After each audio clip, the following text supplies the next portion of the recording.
إن الحمد لله إن الحمد لله نحمده ونستعينه ونستغفره ونعوذ بالله من شرور أنفسنا ومن سيئات أعمالنا من يهده الله فلا مضل له ومن يضلل فلا هادي له وأشهد أن لا إله إلا الله وحده لا شريك له وأشهد أن محمدًا عبده ورسوله يا أيها الناس اتقوا ربكم الذي خلقكم من نفس واحدة وخلق منها زوجها وبث منهما رجالا كثيرا ونساء واتقوا الله الذي تساءلون به والأرحام إن الله كان عليكم رقيبا يا أيها الذين آمنوا اتقوا الله حق تقاته ولا تموتن إلا وأنتم مسلمون يا أيها الذين آمنوا اتقوا الله وقولوا قولا سديدا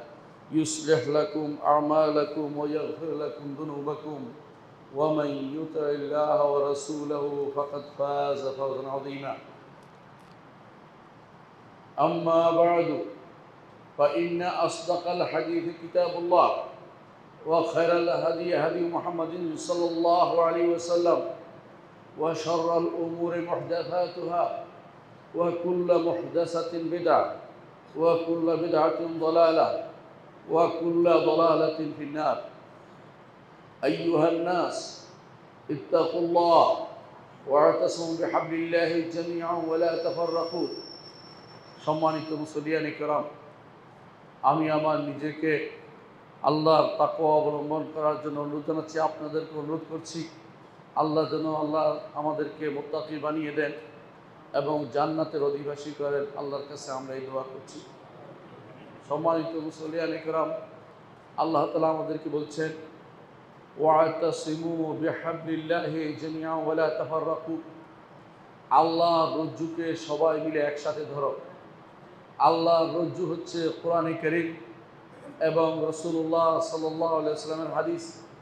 এই দুইটাকে যারা আঁকড়ে ধরবে তারা দুনিয়া এবং আখিরাতে সৌভাগ্যবানের অন্তর্ভুক্ত হতে পারবে। সুতরাং যদি সৌভাগ্যবান হতে চাই, আমাদের প্রত্যেকেই চাই যেন আমরা সৌভাগ্যবান হই, তাহলে আমরা যেন আল্লাহর কোরআন এবং রাসূলের হাদিসের উপরে একমত থাকি, এর উপরে ঐক্যবদ্ধ থাকি। ওয়ালা তাফাররাকু, আল্লাহ তাআলা বলছেন আর তোমরা বিভিন্ন মতবাদে বিচ্ছিন্ন হয়ে যেও না। আজকের জগতে মুসলিমরা যত বিচ্ছিন্ন, এর মূল কারণ হচ্ছে কোরআন এবং হাদিস থেকে দূরে সরে যাওয়া। আল্লাহর কোরআনকে নিজের মন মতো করে বোঝা, রাসূলের হাদিসকে অস্বীকার করা। অনেক গোষ্ঠীকে আপনি দেখতে পাবেন, তারা বলবে কোরআনের আমরা নতুন করে ব্যাখ্যা করব। আর এক গোষ্ঠী পাবেন যারা বলবে কোরআন থেকে সরিয়ে নিতে আমরা বাধ্য নই, আমরা কোরআনকে নিজের মতো করে আমরা চলব। আরেক গোষ্ঠী পাবেন যারা হাদিসকে অস্বীকার করে, আরেক গোষ্ঠী পাবেন যারা সাহাবাকে অস্বীকার করে, আরেক গোষ্ঠী পাবেন যারা ইমামদের জুহুদকে, তাদের প্রচেষ্টাকে ইগনোর করে। এরকম যুগে যুগে এরকম ফিতনাবাজদের তৈরি হয়েছিল। আমার মনে হয় বর্তমান সময়ে এই ফিতনা সবচেয়ে ভয়াবহ। মুসলিমরা তাদের দিন সম্পর্কে জানে না, তবে আবেগ তাড়িত হয়ে নিজেদেরকে মুসলিম বলে দাবি করে। অনেক কাজ তারা করে যেগুলো ইসলামের সাথে কোনো সম্পর্ক নেই। সম্মানিত মুসলিয়ান کرام, আমি আপনাদেরকে আজ এমন একটি ফেরকা সম্পর্কে জানাবো যাদের ব্যাপারে আপনারাই যখন শুনবেন তাদের আকীদা বিশ্বাস এবং তাদের কর্ম সম্পর্কে আপনারা তাদেরকে মুসলিম কিনা আপনারাই বিচার করবেন, আমার বলার দরকার নেই। এই মানুষগুলো কারা? যারা 12 ইমামি শিয়া বলে পরিচিত রাফেজি, এদের সম্পর্কে আপনাদেরকে কিছু জানাবো। আল্লাহ তাআলা কোনোদিনই আমাদেরকে দ্বীনের মধ্যে ভাগ ভাগ হইতে নিষেধ করেছেন, অনুমোদন করেন না যেন ভাগ ভাগ হই। রাসূলুল্লাহ সাল্লাল্লাহু আলাইহি ওয়াসাল্লাম নিষেধ করেছেন যেন ভাগ ভাগ হই। আমাদেরকে দ্বীন মানার ক্ষেত্রে ঐক্যবদ্ধ থাকতে বলেছেন। কি কোন দিন মানবো? যে দিন মুহাম্মদুর রাসূলুল্লাহ সাল্লাল্লাহু আলাইহি ওয়াসাল্লাম নিয়ে এসেছেন সেটাই, যেই দিনের উপর সাহাবায়ে কেরাম চলেছেন সেটাই।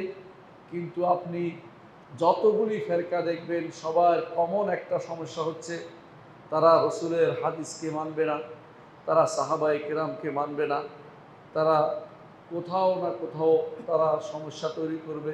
তারা চাইবে নিজেদের বিবেককে প্রাধান্য দিতে অথবা নিজেদের নেতাদেরকে প্রাধান্য দিতে।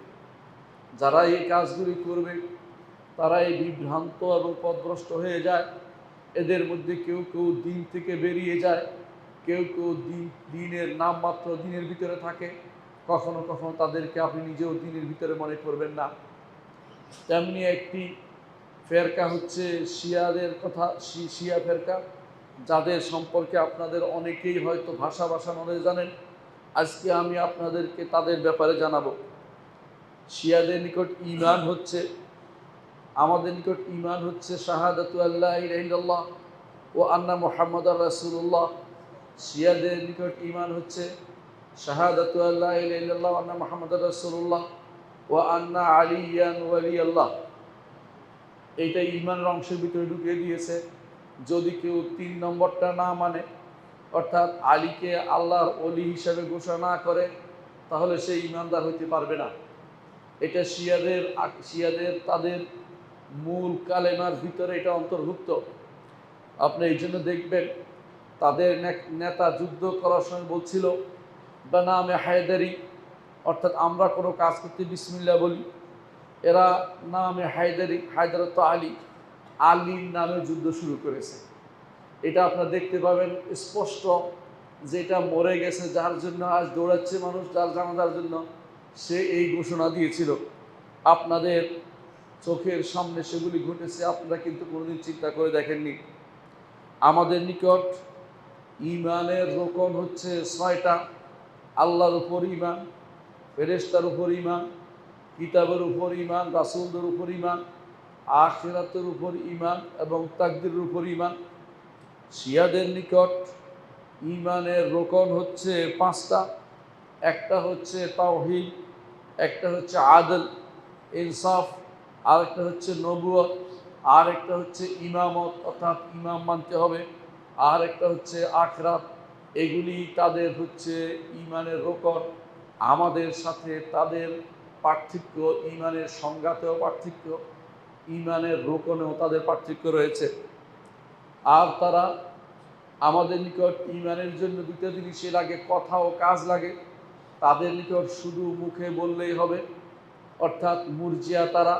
আকীদার ক্ষেত্রে তারা, ঈমানের ক্ষেত্রে সম্পূর্ণ মুরজিয়া, অর্থাৎ শুধু মুখে আলীকে ওলি মানলেই হবে, বাকি দুটার ব্যাপারে তাদের মাথা ব্যথা নেই। আল্লাহ তাআলার ব্যাপারে তাদের কি আকীদা পোষণ করে? আল্লাহ তাআলার ব্যাপারে তারা যে আকীদা পোষণ করে তা হচ্ছে আল্লাহ তাআলা তার উপরে বাদা জায়েজ। বাদা শব্দের অর্থ হচ্ছে আল্লাহ তাআলা আগে জানতেন না, পরে জানেন। নাউজুবিল্লাহ। অর্থাৎ তারা মনে করে যে আল্লাহ তাআলা আবু বকর ওমরকে খলিফা বানানোর বিষয়টি আগে জানতেন না, পরে জেনেছেন। এই জন্য তিনি আফসুস করেন, নাউজুবিল্লাহ। অর্থাৎ ইহুদিরা যেভাবে মনে করে, যেহেতু আব্দুল্লাহ ইবনে সাবা এর প্রথম প্রবর্তক, শিয়াবাদের প্রথম প্রবর্তক, সে ইহুদি ছিল। আর ইহুদিরা বাদায় বিশ্বাসী ছিল। বাদা অর্থ হচ্ছে ইহুদিরা মনে করে ইহুদিদের যে দুর্গতি আছে পৃথিবীর, যেখানে তাদের কষ্ট আছে, এটার মূল কারণ হচ্ছে যে এদের বিরুদ্ধে যারাই দাঁড়িয়েছে আল্লাহ তাআলা এটা জানতো না, পরে জেনেছে।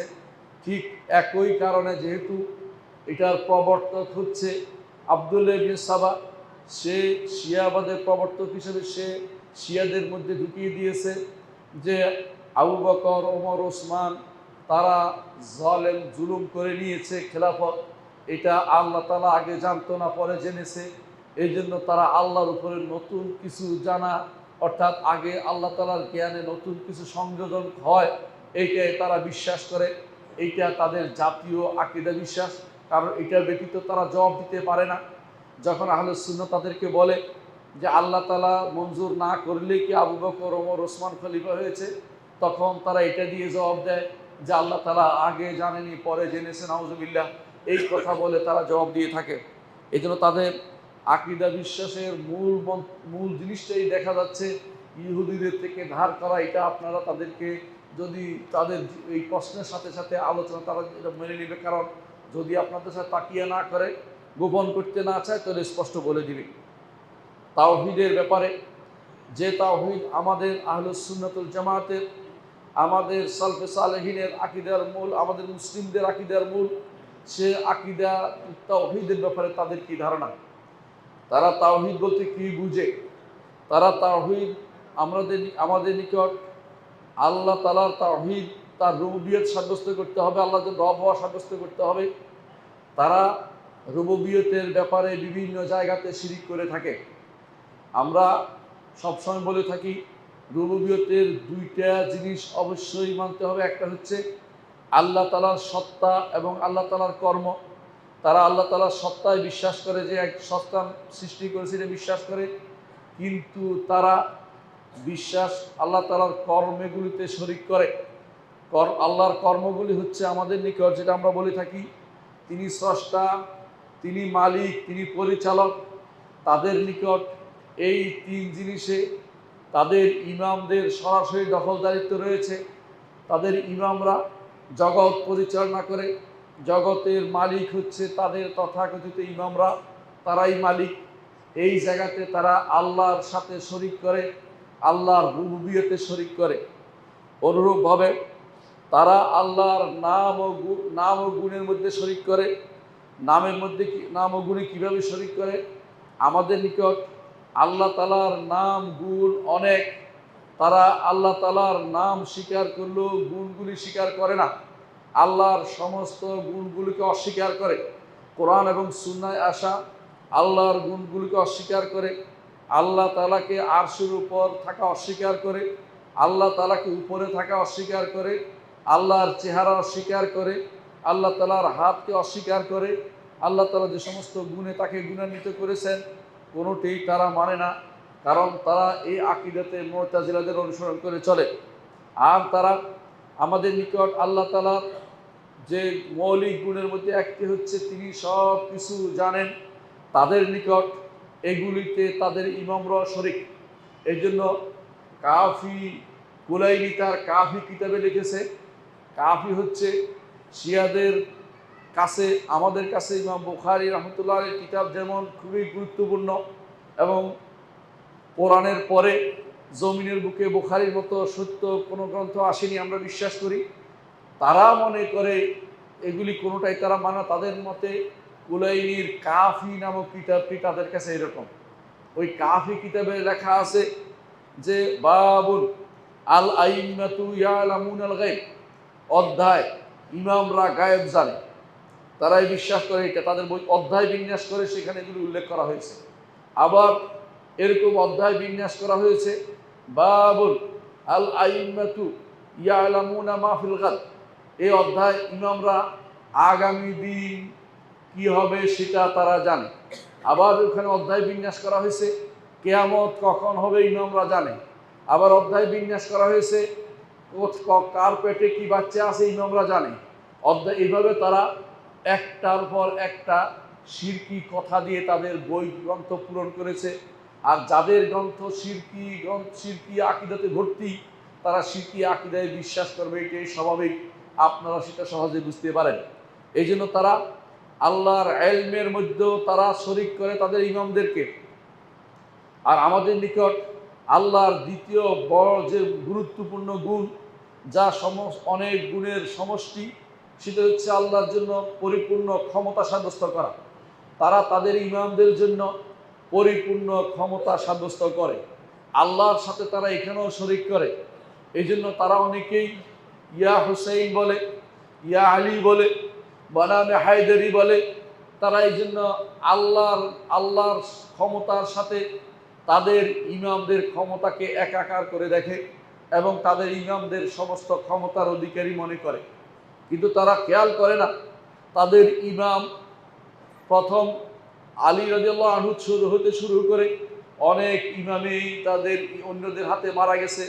এত ক্ষমতা থাকার পরেও তারা রাষ্ট্র ক্ষমতার অধিকারী হইতে পারে নাই, আলী রাদিয়াল্লাহু স্যারকেও। তাহলে তারা কিভাবে তারা মারা গেল? হুসাইন ইবনে আলী রাদিয়াল্লাহু আনহু কারবালায় মারা গেছেন, কোনো সন্দেহ নেই। আল্লাহ তাকে শহীদের মর্যাদা দিন, আমরা দোয়া করি। তিনি মাজলুম অবস্থায় মারা গেছেন। কিন্তু তারা যে ক্ষমতার কথা বলে যে ইমামরা, অনেক ক্ষমতার অধিকারী, তিনি তো তার মৃত্যুকেও ঠেকাতে পারেন নাই, তিনি তার শত্রুকেও মেরে ফেলতে পারেন নাই, একথা বলতে পারেন না যে ফু দিয়ে মেরে ফেললাম, এমন কিছু করতে পারেন নাই। তারা যে মিথ্যা দাবি করে স্পষ্ট প্রমাণিত হলো। তারা এই দাবিগুলি তাদের কিতাবে লেখে, তাদের কথায় বলে। তারা আলী ছাড়া কোনো কিছু তাদের জীবনে চলে না। আলী ইবনে আবি তালেব রাদিয়াল্লাহু আনহু তাদের থেকে মুক্ত।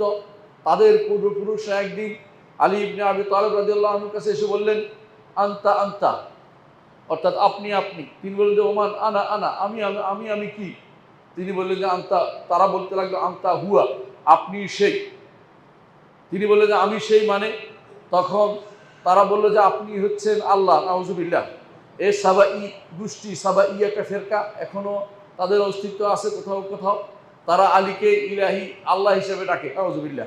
এদের অনুসারীরা হচ্ছে যারা সিরিয়াতে ক্ষমতায় ছিল, বাশার এই গোষ্ঠী এবং তার বাপ, এরা সিরিয়াতে এই গোষ্ঠী ছিল। তারা 5 আল্লাহ বিশ্বাস করত। তাদেরকে এই জন্য আলমী বলা হয়, কারণ তারা আলীর ইবাদত করতো। এই জন্য, এই নয় যে তারা আলীর বংশধর, এই জন্য নয়। তারাও এই কথা শোনার পরে আলী ইবনে আবি তালেব যখন দেখলেন যে এরা তাকে আল্লাহ ঘোষণা করতেছে, তখন তিনি বললেন যে এদেরকে আগুনের ভিতরে পুড়িয়ে মারতে হবে, এরা এত ভয়াবহ অন্যায় করেছে। রাগে ক্রোধে তিনি তাদেরকে আগুনে পুড়িয়ে মারার ঘোষণা দিলেন। যখন তাদেরকে আগুনে পুড়িয়ে মারার ঘোষণা দিলেন, তখন তিনি একথা বললেন, একটি কবিতা বললেন, রাআইতু লাম্মা রাআইতুল আমরা আমরান মুনকারা আজ্জাজতু নারি ওয়া দাআউতু কুম্বারা। কুম্বর তার দাস ছিলেন, তাকে ডেকে বললেন এদেরকে আগুনে পুড়িয়ে মারো। তখন আগুনের ভিতর থেকে তারা বলতে আরম্ভ করলো, আল্লাহ না হলে কি আমাদেরকে আগুনে দিচ্ছে নাকি? আল্লাহ আল্লাহ হওয়ার কারণে তো আগুনে দিচ্ছে। মানে তারা ভয়াবহ ফিতনা নিয়ে ইসলামের ভিতরে ঢুকেছে, ইসলামকে নষ্ট করার জন্য, ইসলামকে ভাগ করার জন্য। এই সবার আগে ইহুদিদের প্রেরণক হয়ে যারা এই কাজটি করেছে তারা হচ্ছে শিয়া সম্প্রদায়। এই শিয়া সম্প্রদায় আকীদার ক্ষেত্রে ভয়াবহ বিভ্রান্তি তৈরি করে মুসলিমদের মধ্যে প্রবেশ করে দিয়েছে। এরা সমস্ত ক্ষমতার অধিকারী বানিয়ে দিয়েছে তাদের ইমামদেরকে, বিশেষ করে আলী ইবনে আবি তালেব রাদিয়াল্লাহু আনহুকে। এই জন্য তাদের, আমাদের সমাজের মধ্যে অনেককে দেখবেন ইয়া আলী বলে, কোনো কিছু দিয়ে টান দেওয়ার সময় ইয়া আলী বলছে। তারা আল্লাহকে উদ্দেশ্য করে না, আলীকে উদ্দেশ্য করে। কখনো কখনো তারা এই জাতীয় আলীর নামে চিৎকার করে বলে যে আলীর নামে শুরু করেছে, অথবা আমাদের অনেকে নামের পিছনে আলী, নামের সামনে হোসেন, নামের শেষে হাসান হোসেন। এগুলি সবই শিয়াবাদের বাকি অংশ ছাড়া কিছুই নয়। এইগুলি থেকে আমাদের বাঁচতে হবে। এরা ক্ষমতার অধিকারী মনে করে এমনভাবে যে তারা মনে করে যে আলী ইবনে আবি তালেব রাদিয়াল্লাহু আনহু খায়বারের একটা গির্জা, একটা কিল্লার দরজা টেনে এনে তিনি সেটাকে ঢাল হিসেবে ব্যবহার করেছেন, এরপরে 40 জনে সেটা উঠাইতে পারেনি। এই জাতীয় ঘটনাগুলি বানোয়াট, এইগুলি দিয়ে তারা তাদের কথা প্রকাশ করে। আলীর অনেক ক্ষমতা, এই কথা তারা প্রকাশ করতে থাকে। তাদের মধ্যে একটি গোষ্ঠী মনে করে আকাশে বিদ্যুৎ চমকালে আলী হেসেছে, আকাশের যে আওয়াজ হয় আলী ধমক দিচ্ছে। এই বিশ্বাসতা তাদের মধ্যে কেউ কেউ করে থাকে। আলী সারা আকাশের বৃষ্টি কেউ দেয় না, আলী ছাড়া কেউ রিজিকের ব্যবস্থা করে না, এইগুলি তারা বিশ্বাস করে থাকে। বলেন তারা যদি আপনাদের সাথী হয়ে থাকে, এই বিশ্বাস তারা কিভাবে রাখতে পারে?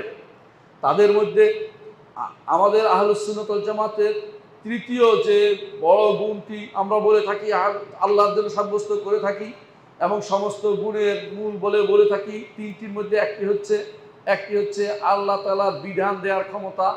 এই বিধান দেওয়ার ক্ষমতা তারা তাদের ইমামদের দিয়ে দিয়েছে।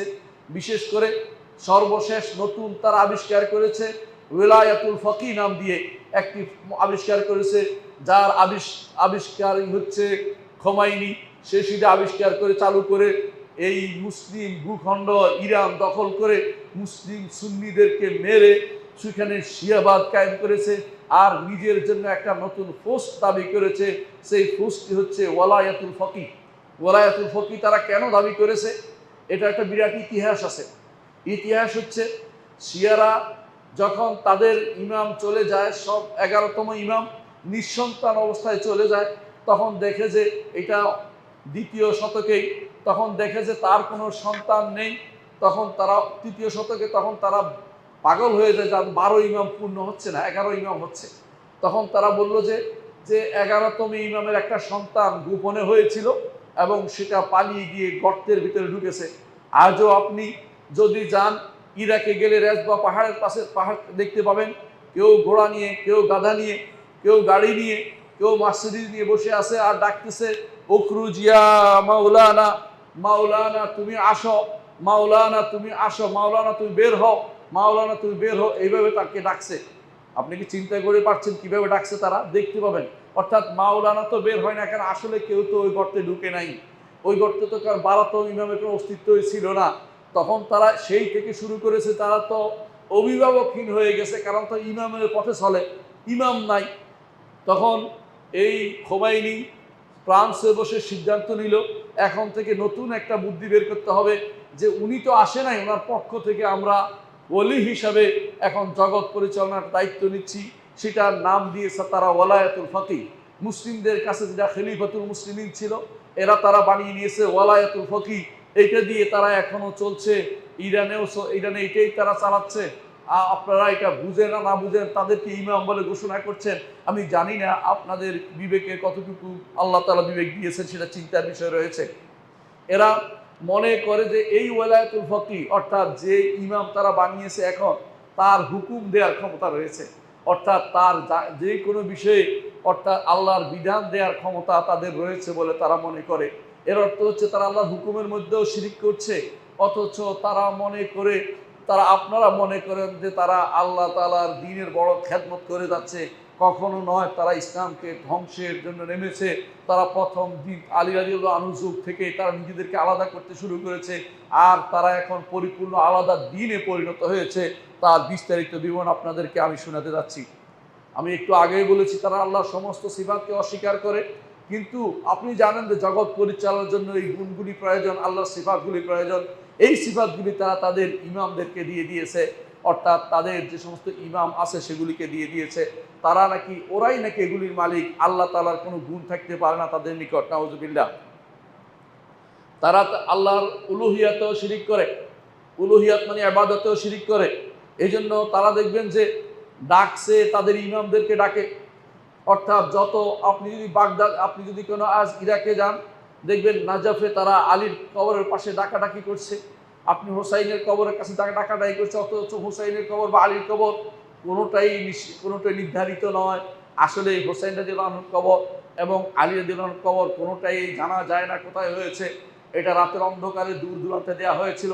কিন্তু শিয়ারা যেহেতু গাধা মার্কা লোক, তাদেরকে তাদের লোকেরা ঠকিয়েছে, ইমামরা ঠকিয়ে বলছে অমুকের কবর এটা, তমুকের কবর এটা।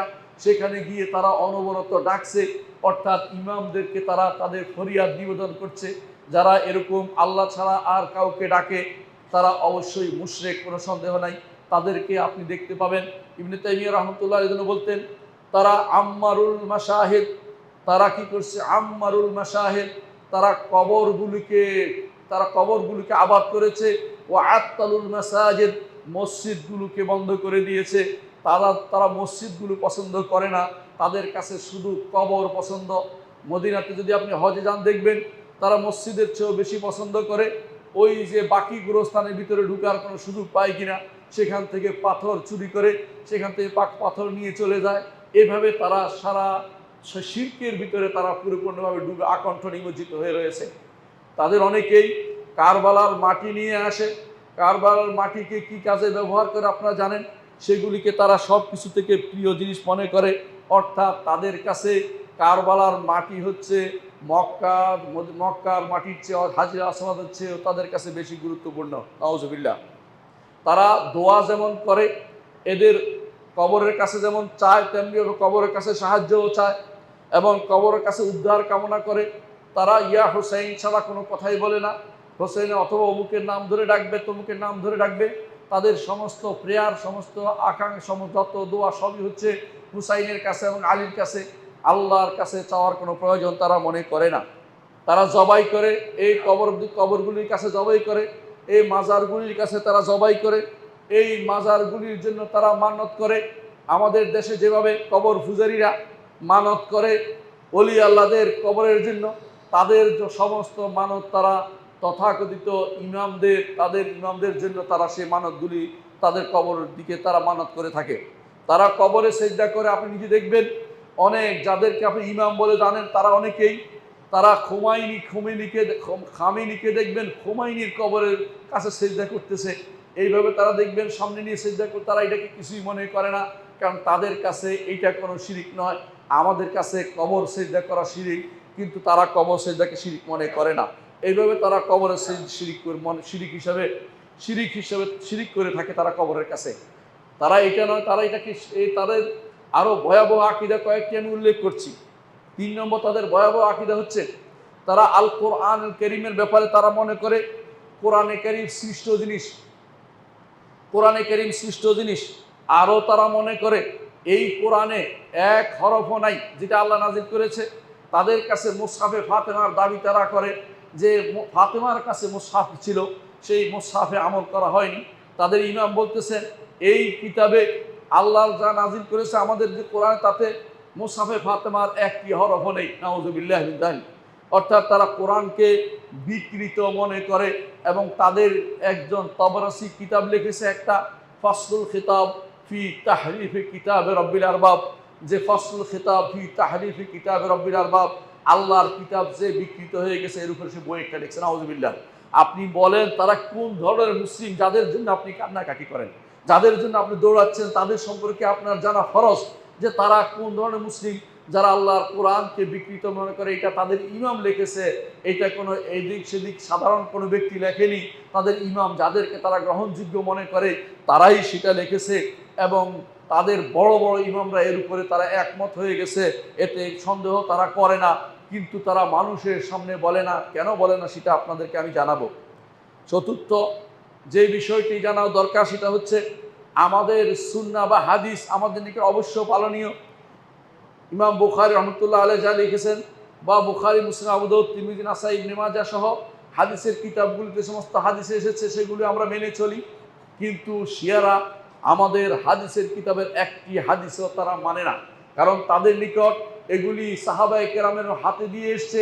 সুতরাং সেগুলি মানা যাবে না, কারণ তারা এই হাদিসগুলো মানা জরুরি মনে করছে না। তাদের নিকট তাদের ইমামরা যা বলেছে সেটাই দরকার। এই হাদিসগুলোকে তারা কোনোভাবেই মানে না, একটি হাদিসের কিতাবও তারা মানে না। কখনো কখনো আমাদের বিরুদ্ধে তারা ব্যবহারের জন্য হাদিসগুলি তারা উল্লেখ করে থাকে, নিজেরা তারা এগুলি একটাও মানে না। তাদের ইমাম উদ্দালালা পদভ্রষ্ট ইমাম খুমাইনি বলছে, কি বলছে? পদভ্রষ্ট ইমাম খুমাইনি বলছে, ওয়া ইন্না লিআইম্মাতিনা মানজিলাতান, আমাদের ইমামের যে মঞ্জিলা আছে, লা ইয়াবলুগুহু মালাকুল মুকাররাব ওয়ালা নবিয়্যুল মুরসাল, সেখানে কোনো আল্লাহর প্রেরিত ফেরেশতা, আল্লাহর নৈকট্যপ্রাপ্ত ফেরেশতাও পৌঁছতে পারবে না, ওয়ালা মালাক ওয়ালা নবিয়্যুল মুরসাল, আল্লাহর প্রেরিত কোনো রাসূলও পৌঁছতে পারবে না। অর্থাৎ সেখানে পৌঁছার ক্ষমতা কারণেই তাদের ইমামের মর্যাদা আমাদের রাসূলের উপরে হওয়ার কারণে তার রাসূলের বাণীর মর্যাদা দেয় না। তারা ইমামদের বক্তব্যই যথেষ্ট মনে করে থাকে। তারা এইভাবেই তারা মনে করে যে যদি শুধুমাত্র ইমামদের বক্তব্য এসে যায় তাতে সেটা মানার জন্য জরুরি, সেখানে সুন্নার কোনো গ্রহণযোগ্যতা নেই। কারণ তারা এই ব্যাপারে মুতাজিলাদের অনুসরণ করে। মুতাজিলারাও শিয়াদেরকে, মুতাজিলারাও সুন্নাহকে মেনে চলে না। তাকদীরের মাসআলায় তারা সম্পূর্ণরূপে মুতাজিলাদের মতো। মুতাজিলারা কি বিশ্বাস করে? আল্লাহ তাআলা আগে থেকে জানতেন না, আল্লাহ তাআলা হওয়ার পরে জানেন। এটা মুতাজিলারাও বিশ্বাস করতে, এরাও বিশ্বাস করে। তেমনিভাবে তারা আল্লাহ তাআলা কোনো কিছু লিখে রাখেননি এটা বিশ্বাস করে, অথবা লিখে রাখলেও আমরা করব বলে লেখছে এরকম বিশ্বাস করে। আবার এদের মধ্যে, এই শিয়াদের মধ্যে আর একটি, আল্লাহ তাআলা তিনি চাইলে হয়, তিনি চাইলে হয় না, এটা আমাদের যে বিশ্বাস, এই ব্যাপারে তাদের কথা হচ্ছে এটাও তারা মানবে না।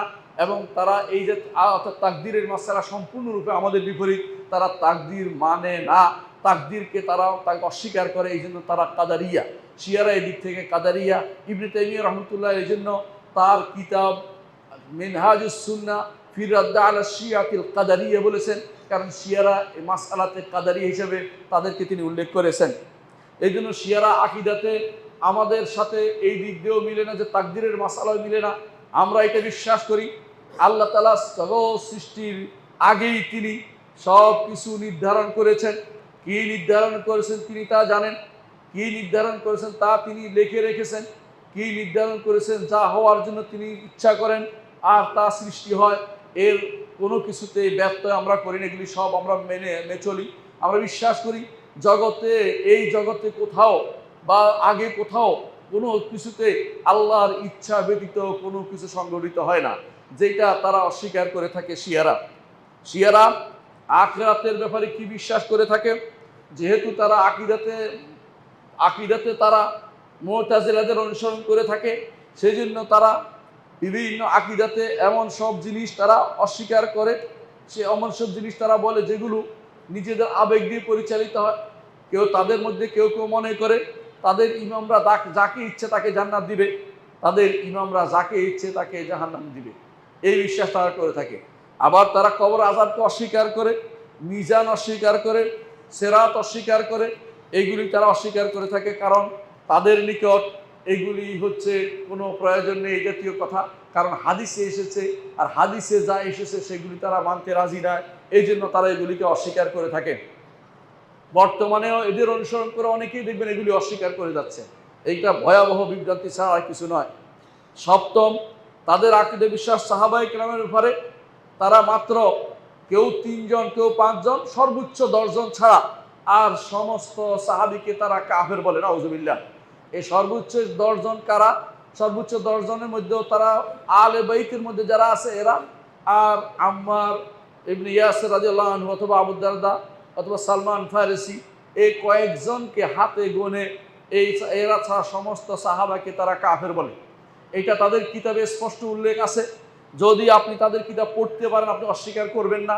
আপনাকে আমি তাদের কিতাব দেবো, আপনি পড়ে পড়ে বলবেন যে সত্য কি মিথ্যা সেটা বলবেন।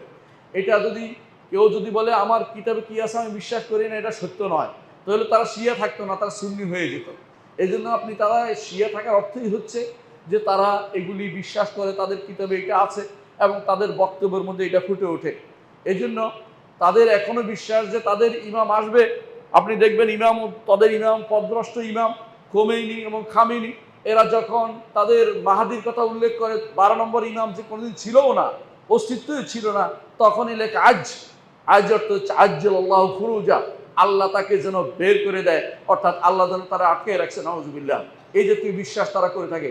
কত বছর আটকে থাকতে পারে, কত বছর বাঁচতে পারে? এই 1200 বছর, 1400 বছরের মধ্যে 200 বছর বাদ দিলে 1200 বছর যেন সে গর্তের ভিতরে ঢুকে আছে। এই জন্য তারা নিজেরা বুদ্ধিমান হলে বুঝতো যে মিথ্যা কথা, আসলে পাহাড়ের গর্তের ভিতরে কেউ ঢুকে নেই, কিন্তু তারা বুদ্ধিমান নয়। তাদেরকে দিয়ে তাদের ইমামরা, তাদের নেতারা তাদেরকে দিয়ে গাধার মতো খাটাচ্ছে এবং বিভ্রান্তি পরিচালনা করছে। তারা এর পিছনে ছুটে চলেছে। বাংলাদেশে বিভিন্নভাবে সেমিনার সিম্পোজিয়াম করছে, বড় বড় প্রফেসররা সেখানে গিয়ে নিজেদেরকে ইমান বিক্রি করে তাদের সাথে একাত্ম ঘোষণা করছে। তাদের যেটা বলেছিলাম, এই জন্য তারা মাহাদি আমাদের নিকট ইমাম মাহাদি আসবেন, তিনি আসবেন ইমাম হাসান ইবনে আলীর বংশধর হিসেবে আসবেন, এবং এমন এক সময় আসবেন যখন সেটার প্রয়োজন হবে। তাকে খুঁজতে আমাদেরকে অনুমোদন করা হয়নি, তিনি যখন আসবে তার পিছনে চলতে আমাদেরকে অনুমোদন করা হয়েছে। অগ্রিম তার জন্য সৈনিক তৈরি করা, তার জন্য কোনো কিছু, তার জন্য প্রপাগেশন চালানো, অথবা তার জন্য বিভিন্ন জায়গায় বলে বেড়ানো তিনি অমুক তারিখে আসবেন, এগুলি আমাদের নীতি নয়, আমরা এগুলি করি না, এগুলি শিয়াদের নীতি। শিয়ারা এরকম বলতো যে এত বছর পরে আসবেন, গায়ে বাতা সোগরা, কিছুদিন পরে বলে যে না, এখন রাগ করে তিনি চলে গেছেন।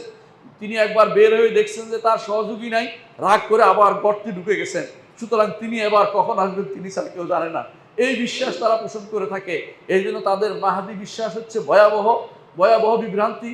এটা কখনো কখনো তারা কি করে মুসলিমদের মধ্যে ছড়িয়ে দেয়, আর মুসলিম স্কলাররা সেটাকে অত্যন্ত রসিয়ে আমাদের ওয়াজের মধ্যে আলোচনা করে, মাহাদি আসতেছে, কেউ যেন আর কোনো কিছু করার নেই, মাহাদির পিছনে সময় ব্যয় করে একটি কাজ। এই কাজগুলি যারা করে তাদেরকে আপনারা চিনে রাখবেন। এদের অনেকেই এই শিয়াদের দ্বারা প্রভাবিত।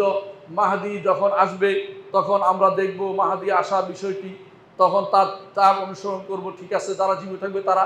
কিন্তু অগ্রিম মাহাদির জন্য কিছু তৈরি করার জন্য আমাদেরকে ইমামরা নির্দেশনা দেয়নি।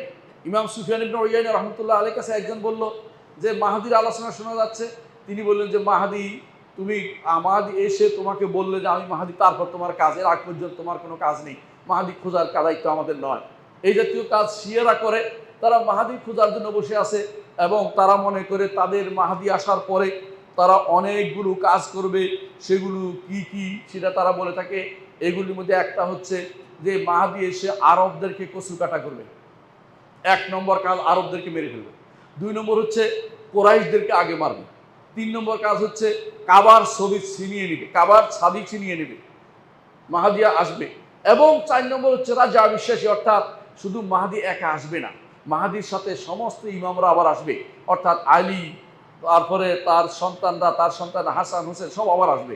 অর্থাৎ তারা রাজা বিশ্বাস করে যে এরা আবার আসবে। এদের কিতাবের মধ্যে স্পষ্ট আছে, যদি ভালো দেখতে চান, বিস্তারিত দেখতে চান, আল্লামা এহসান আলাহি জাহির রহমতুল্লাহ আলাইহির শিয়া ও সুন্নাহ কিতাব পড়লে আপনি সব পাবেন, দলিল সহ, কিতাবের রেফারেন্স সহ আপনি সেখানে পাবেন, স্পষ্ট বুঝতে পারবেন।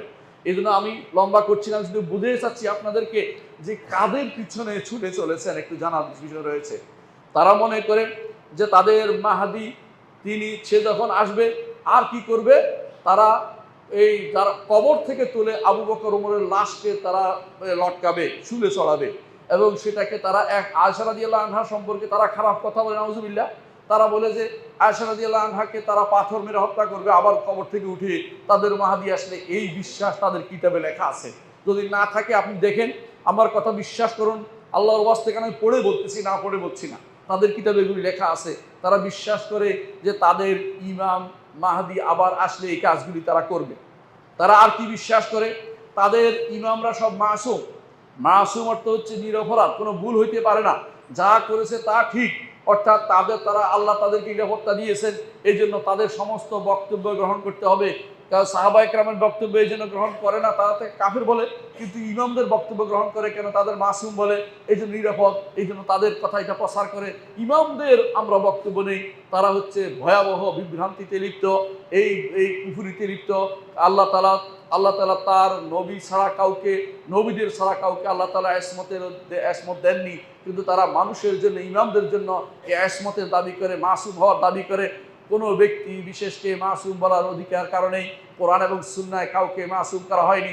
আল্লাহ তাআলা তার নবীদেরকে স্পেশালি সেই ক্ষমতা দিয়েছেন, আল্লাহর দ্বীন প্রসারের জন্য, কোরআন, তাদের আল্লাহর বাণীকে প্রসারের জন্য এই সহযোগিতা করেছেন, আর কাউকে সেটা দেননি। কেউ দাবি করলে মিথ্যা ছাড়া কিছু বলেনি। তাদের 11 নম্বর আকীদা হচ্ছে তাকিয়া। তাকিয়া হচ্ছে আপনাকে একটা কথা বলে ধোঁকা দেয়া। আপনাকে বলবে শিয়া সুন্নি বিভেদটা ঠিক নয়, আমরা মুসলিম। আবার আপনাকে বলবে যে আমরা সবাই মিলে একসাথে হলে তো আমরা অমুককে শেষ করে দিতে পারি, অমুকদের বিরুদ্ধে বলতে পারি। আপনার আবেগ নিয়ে তারা খেলবে, আপনার আবেগ তাড়িত করে আপনাকে তাদের দলে ঢুকাবে। কিন্তু এইভাবে তারা আপনাকে ধোঁকা দিবে। তারা যে একবার যদি আপনাকে ধোঁকা দিতে পারে, তাহলে তারা মনে করে যে হুসাইনের সাথে মুসাফা করা সওয়াব পাইছে, আর দ্বিতীয়বার ধোঁকা দিলে আলীর সাথে মুসাফা করা সওয়াব পাইছে, তৃতীয়বার ধোঁকা দিলে স্বয়ং মুহাম্মদুর রাসূলুল্লাহর সাথে মুসাফা করার সওয়াব তারা পেয়েছে। সুতরাং আপনাকে যত মিথ্যা কথা বলতে পারে, যত মিথ্যা বলে আপনাকে পটাইতে পারে, আপনাকে ক্ষতিগ্রস্ত করতে পারে, ইমাম থেকে বের করতে পারে, সুন্নি থেকে শিয়া বানাইতে পারে, যত মিথ্যা কথা বলে, সবই তারা সওয়াবের কাজ মনে করে। বড় বড় সওয়াবের অধিকারী হওয়ার কারণে, এই তাকিয়া নীতির কারণে আপনি তাদেরকে দেখবেন তারা মুখে যা বলে অন্তরে তা রাখে না। এই জন্য আপনি তাদের দ্বারা ধোঁকাগ্রস্ত হন। রাসূলুল্লাহ সাল্লাল্লাহু আলাইহি ওয়াসাল্লাম বলেছেন, আল মুমিনু গিররুল কারীম ওয়াল ফাসিকু খাব্বুল লাঈম। ঈমানদার ধোঁকা খায় দ্রুত, কারণ সে কারীম, মানুষকে স্বাভাবিক বিশ্বাস করে ফেলে। কিন্তু ওয়াল ফাসিকু, এই ফাসিকের খাব্বুল লাঈম, সে নিকৃষ্ট এবং সে ধোঁকাবাজ, ধড়িবাজ, সে মানুষকে ধোঁকা দেওয়ার জন্য বসে থাকে। এরা মানুষকে ধোঁকা দেয়, আহলে সুন্নাত ওয়াল জামাতকে ধোঁকা দিয়ে বিভিন্নভাবে দখল করার পরে আপনাদের টনক নড়ে না। এরা যুদ্ধ করে ইরাককে ধ্বংস করেছে, এরা ইয়েমেনকে ধ্বংস করেছে, এরা সিরিয়াকে ধ্বংস করেছে, এরা বাহরাইনকে ধ্বংস করেছে, এরা লেবাননকে ভাগ করে দিয়েছে, এরা সিরিয়ার সুন্নিদেরকে এমন মারছে যে এর আগে কোনোদিন এত মুসলিমদের মধ্যে এই মৃত্যু ইহুদিরও করে নাই। এত মানুষকে তারা মেরেছে। এদের কিন্তু শিয়া মারেনি, সবগুলি সুন্নিদেরকে তারা মেরে ফেলেছে। এটার কারণ হচ্ছে তারা মনে করে এদেরকে মারা সওয়াবের কাজ, কারণ তারা আমাদেরকে ঈমানদারই মনে করে না। যতক্ষণ পর্যন্ত না আমরা ওলিউল্লাহ দাবি না করবো, ততক্ষণ পর্যন্ত তাদের কাছে আমরা ঈমানদার হইতে পারবো না, নাউজুবিল্লাহ। কিন্তু তারা সবখানেই লুকোচুরি করে, বিশাল বিশাল হুঙ্কার ছাড়বে, অমুক দেশকে উড়িয়ে দেব, অমুক দেশকে এই করে ফেলবো, অমুকের জন্য মৃত্যু। শেষ পর্যন্ত তাদের সাথে আবার চুক্তি করে, সবচেয়ে নিকৃষ্টতম চুক্তি করে তাদের সাথে থাকে, এবং তাদের সাথে সবচেয়ে ভয়াবহ অর্থনৈতিক ভয়াবহ অস্ত্র কেলেঙ্কারিতে তারা জড়িত হয়ে পড়ে। আপনারা সেটা ভালো করে জানেন। ইরাককে ধ্বংস করার জন্য আমেরিকার সাথে তারাই আঘাত করেছে। তারাই ইরাকের আমেরিকান ট্যাঙ্কের উপর চড়ে তারাই ক্ষমতা দখল করেছে, আবার অস্বীকার করে যে আমরা আমেরিকাকে চাই, এটা করতে চাই, ওইটা করতে চাই। এগুলো তাদের মুখের কথা ছাড়া কিছুই নয়। বাস্তবে তাদের সবচেয়ে বন্ধুত্বপূর্ণ সম্পর্ক কাফেরদের সাথে থাকে। কাফেররাও ভালো করে জানে যে উম্মতে মুসলিমার জন্য কোনটা ক্যান্সার। তারা জানে যে শিয়ারা হচ্ছে উম্মতে মুসলিমার জন্য ক্যান্সার, কারণ সঠিক দ্বারা আহলুস সুন্নাত ওয়াল জামাতের বাইরে যারা গেছে তারা সব সময় ইসলামকে ভাগ করা এবং বিকৃত করার চিন্তায় সবসময় নিবেদিত থাকে। তাদের খেলাফতের ব্যাপারে তাদের বিশ্বাস হচ্ছে যে খেলাফত ইমামত বিশ্বাস হচ্ছে যে রসুল আলীর কথা স্পষ্ট করে বলে গেছেন, এইটা সম্পূর্ণ মিথ্যা কথা। রসুল্লাহ সাল্লাল্লাহু আলাইহি সাল্লাম আবু বকরকে তার জায়গায় সালাত আদায় করতে বলেছেন, এবং কেউ যদি বলতো আপনাকে না পেলে কার কাছে আসবো, রসুল বলে দিতেন আবু বকরের কাছে আসবে। এবং রসুল্লাহ সাল্লাল্লাহু আলাইহি ওয়াসাল্লাম মৃত্যুর সময় বলেছেন আবাল্লাহু ইল্লা ওয়া রাসূলুহু ইল্লা আবু বকর, আবু বকর ছাড়া আল্লাহ এবং রাসূল কেউ সন্তুষ্ট হবে না, তিনি বলে দিয়েছেন। অর্থাৎ তিনি আকারে ইঙ্গিতে স্পষ্ট অনস্পষ্ট বিভিন্নভাবে আবু বকর রাদিয়াল্লাহু আনহু খেলাফতের কথা বলেছে, এটাই বিশুদ্ধ কথা। কিন্তু এরা মনে করে যে খেলাফতের হক শুধুমাত্র আলুল বাইত নাম দিয়ে এদের ভিতরে, না আলুল বাইত কি রাসূলুল্লাহ সাল্লাল্লাহু আলাইহি ওয়াসাল্লাম পরিবারতান্ত্রিক কোনো কিছু তৈরি করেন নাই, বলেন নাই। এই পরিবারতান্ত্রিক যারা মনে করছে রসুলের পরিবারের মধ্যে খলিফা হবে, এরা শুধু মিথ্যাচার করেছে। রাসূলুল্লাহ সাল্লাল্লাহু আলাইহি ওয়াসাল্লাম তিনি সব সময় এটাই বলতেন যে রাসূলুল্লাহ আবু বকর, ওমর, ওসমান, আলী এদের কথাই বেশি বেশি বলতেন। সাহাবায়ে কেরামও রসুলের যুগে বলতেন আবু বকর, ওমর, ওসমান, আবু বকর, ওমর, ওসমান, আবু বকর, ওমর, ওসমান, আলী, এভাবে তারা বলতেন। কখনো কখনো আলী বলতেন, কখনো আলী বলতেনও না তারা। তারপরেও আমরা বলি যে খেলাফত হচ্ছে আবু বকর, ওমর, ওসমান, আলী, এভাবে সিরিয়ালি করতে হবে। কিন্তু তারা মনে করে খলিফা হচ্ছে শুধুমাত্র আলী ইবনে আবি তালেব এবং তার বংশধরের মধ্যে। এইটা রাসূলুল্লাহ সাল্লাল্লাহু আলাইহি ওয়াসাল্লাম ঘোষণা করেননি। তারা এটাকে খেলাফত ঘোষণা, এটাই তারা মনে করে থাকে যে এরা তাদের খলিফা।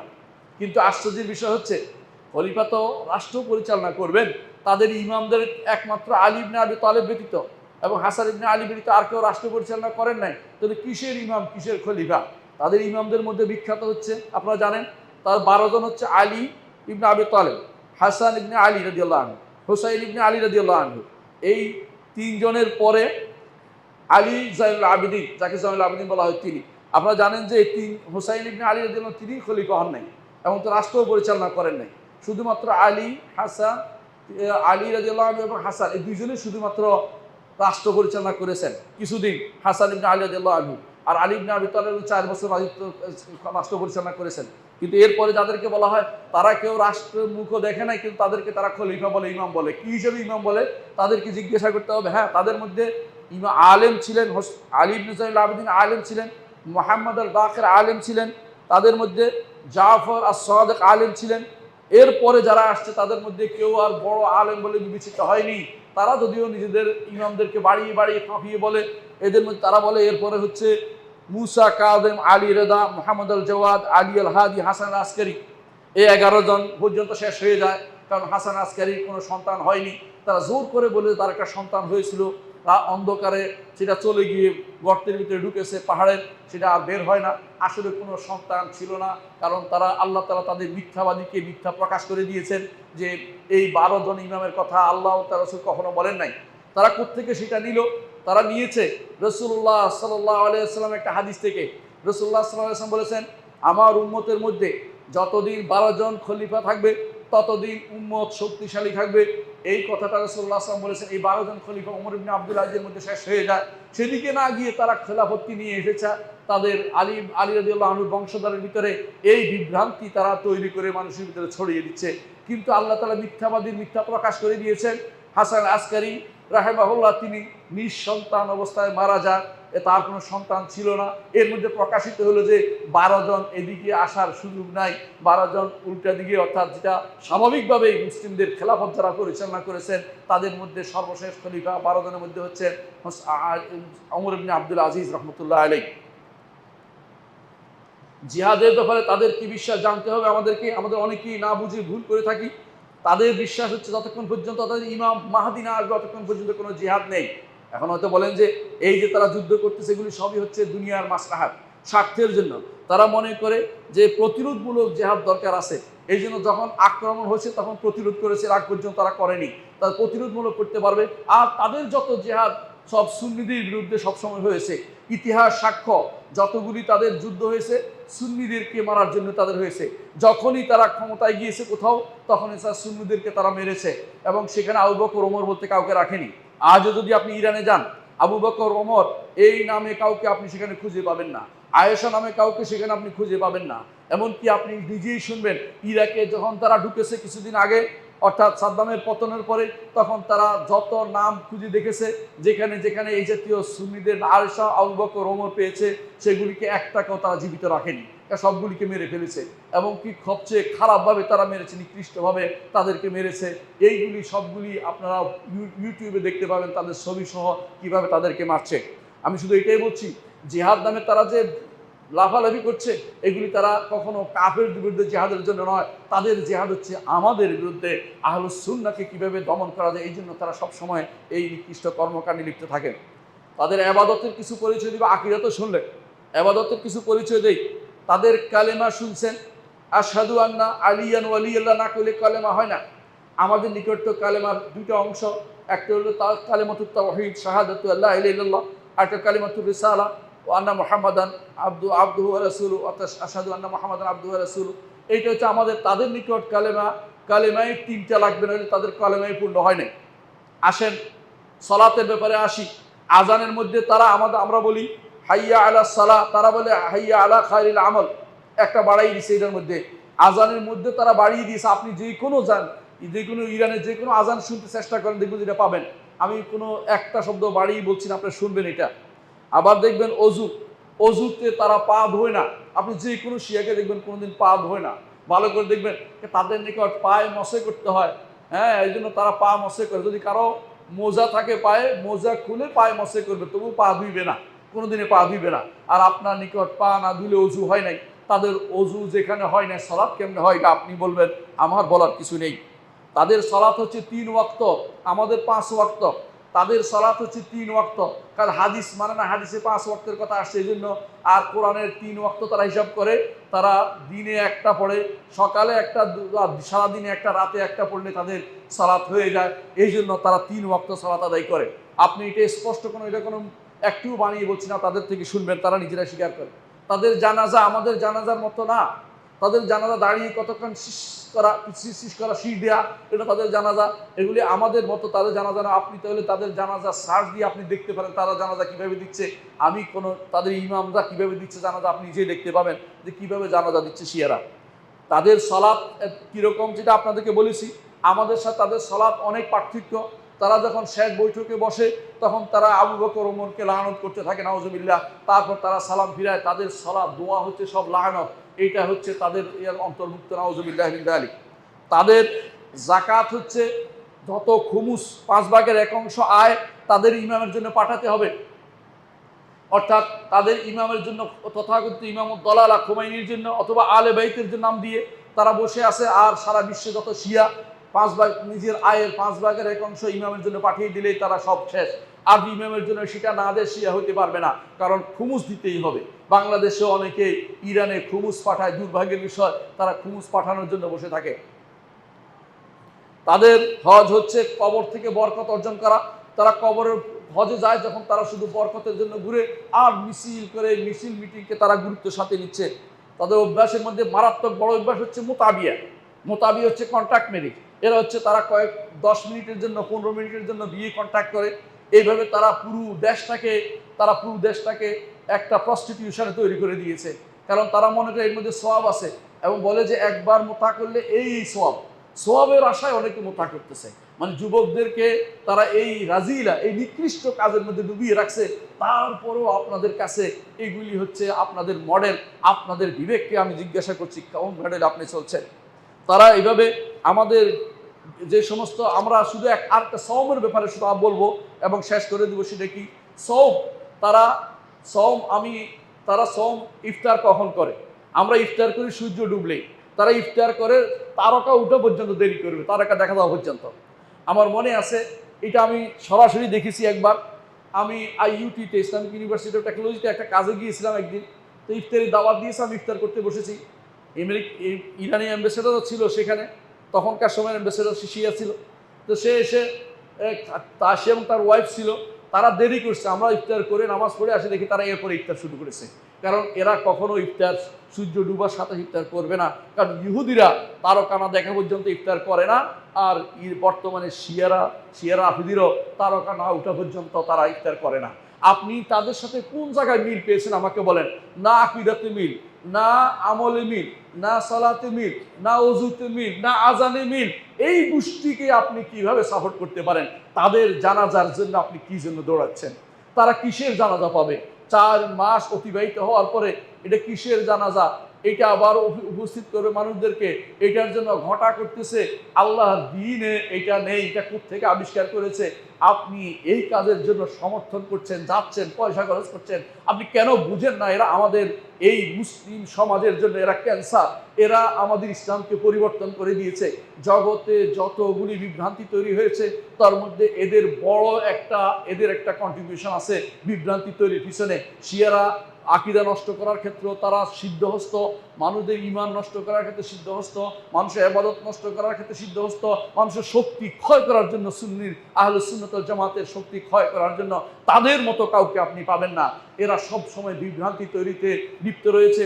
এদের থেকে সাবধান করা, এদের আকীদা বিশ্বাসকে মানুষের সামনে তুলে ধরা, এটা একটা কর্তব্য বটে।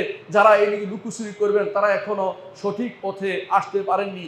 ঈমান ও আকীদার মূল দাবি হচ্ছে এই বিভ্রান্তি লোকদেরকে তাদেরকে তুলে ধরা এবং তাদেরকে বিভ্রান্ত বলে প্রকাশ করা।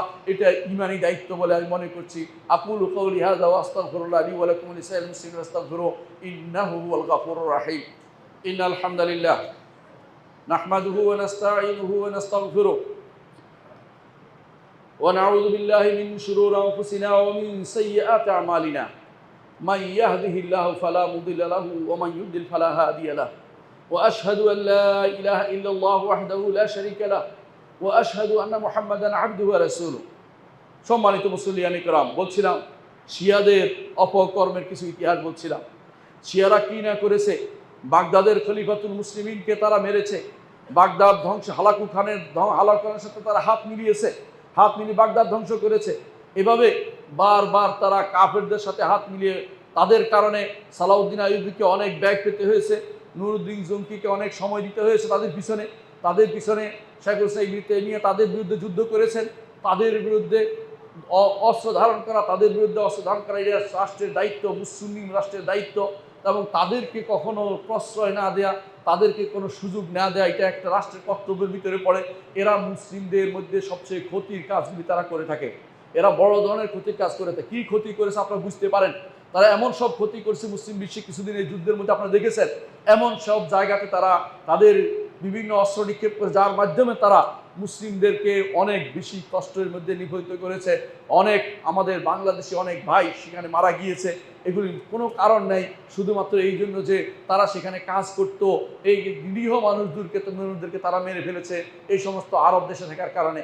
আরবদের প্রতি ঘৃণা তৈরি করা এটা বৈধ কোনো কাজ নয়। তেমনিভাবে মুসলিমদের আকীদার মধ্যে সন্দেহ তৈরি করা এটাও বৈধ কাজ নয়। এরা সারাক্ষণ এই আকীদা বিশ্বাসকে নষ্ট করার জন্য, কেউ বলবে মাওলা আলী, কেউ বলবে অলি, এই জাতীয় আলী মাওলা বলে যারা চিৎকার করে, এরা সবগুলি বিভ্রান্ত। এদের ব্যাপারে সাবধান থাকবেন, এদের থেকে নিজেদেরকে দূরে রাখবেন। এদের সবগুলি হচ্ছে বিভ্রান্তি, আকীদা বিশ্বাস, এদের কর্মকাণ্ড। যারা এগুলি প্রচার করে তাদের থেকেও আপনারা বিভ্রান্ত থাকবেন। মনে রাখবেন, ইসলাম হচ্ছে যা রাসূল সাল্লাল্লাহু আলাইহি ওয়াসাল্লাম বলে দিয়েছেন। রাসূলুল্লাহ সাল্লাল্লাহু আলাইহি ওয়াসাল্লাম বলেছেন, তিনি বলেছেন আলাইকুম বিসুন্নতি ওয়া সুন্নাতুল খুলাফায়ে রাশিদিন আল মাহদিয়িন আদু আলাইহা বিন-নওয়াজিজ। তোমরা আমার সুন্নতকে আঁকড়ে ধরো, আমার খলিফায়ে রাশিদের সুন্নতকে আঁকড়ে ধরো। রাসূলুল্লাহ সাল্লাল্লাহু আলাইহি ওয়াসাল্লাম বলেছেন, আমার উম্মত ৭৩ ভাগে বিভক্ত হবে, ৭২ ভাগ জাহান্নাম যাবে, একটি শুধুমাত্র জান্নাতে যাবে। সেটি কি? মা আনা আলাইহি ওয়া আসহাবি, যার উপর আমি আছি এবং আমার সাহাবীরা আছে। রাসূলের সাহাবীরা যে পথে নাই সেই পথে আপনি থাকবেন না। যারা রাসূলের সাহাবীদেরকে সমালোচনা করে, রাসূলের সাহাবীদের সামষ্টিকভাবে তাদেরকে মেরিয়ার হক মনে করে না, তারা অবশ্যই পথভ্রষ্ট। এরা শিয়াদের দ্বারা প্রভাবিত। এই জন্য তাদের দ্বারা দেখবেন তারা শিয়াদের কর্মকাণ্ডে সবার আগে দৌড়াচ্ছে। এরা বিভ্রান্ত। এই গোষ্ঠী থেকেও সাবধান থাকবেন। মনে রাখবেন, যদি আপনি হকের পথে চলতে চান, আল কোরআনকে অনুসরণ করবেন, সুন্নাহকে অনুসরণ করবেন, কোরআন সুন্নাহকে সাহাবায়ে কেরামের পদ্ধতিতে অনুসরণ করবেন।